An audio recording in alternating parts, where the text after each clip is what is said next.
When we came out for interviews, it was right after Hurricane Harvey. I remember staying downtown somewhere and just not knowing if I could drive into the school for my interview. Somewhere along the line, we had, I think, Tropical Storm Imelda. Then we had this Arctic storm, and then of course, COVID, right?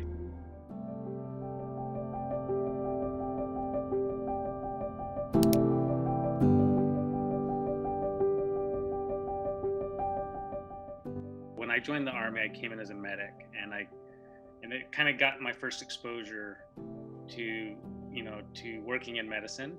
What really honed in my trajectory in life was that I lost my dad for cancer when I was 12 years old. And when I graduated, I was talking to my advisor, and she said, instead of just, getting a degree in medical information, just, look up informatics. I was like his little shadow. I fell in love with dentistry and what he did.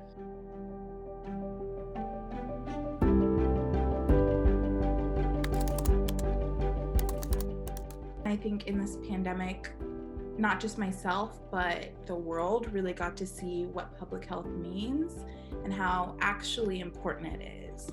Seeing just how things have improved and how science has played such a huge role in that. And so I'm excited to enter the workforce and hopefully be as amazing as a physician and as a learner as those around me. You're able to form more of those intimate connections. We're at your match to UT Med Houston. Houston. Yes, ma'am. I found that one of the best things about UTHealth is that they listen.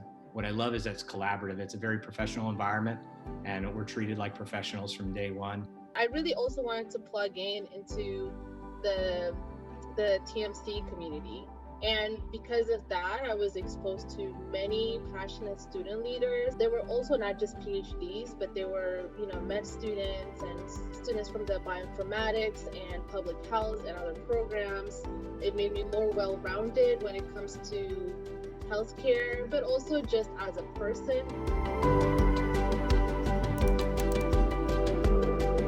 I'm really looking forward to seeing what everyone else does because they're all so amazingly talented. And I see the things that they do and I'm like, oh my God, wow. How am I in class with you? Whatever I do next and whatever I do after that and after that, I want it to be really aligned with what does it mean to provide equitable healthcare. In the wake of an improving, response to COVID, now we kind of feel the gravity and the responsibility of moving forward with healthcare and kind of in a new philosophy. And I think that kind of gives us new motivation because we've watched an effective response and been part of an effective response. Hopefully it's an education process, not only for myself, but for, maybe for my children who realize that hey, we can do hard things. I couldn't be more proud of everybody.